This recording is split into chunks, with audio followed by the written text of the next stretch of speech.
Добрый день, шановные сябры!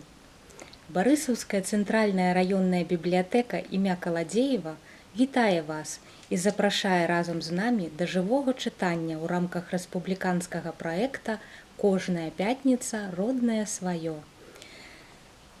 Паглядзіце, якая прыгожая кніга ў маіх руках. А называецца яна «Валошка і Васілёк». Укладальнік Аксана Спрынчан. Надрукавана яна ў выдавецтве «Мастацкая літаратура» у 2020 годзе. Зараз мы з вами пачытаем верш Васіля Жуковіча «Любімая краска». Любімая краска.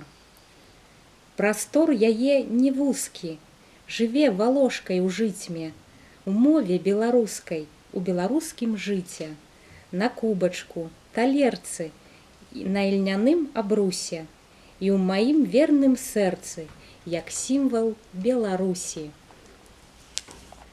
Запрашаем да нас у бібліятэку пазнаёміцца з гэтай цудоўнай кніжачкай.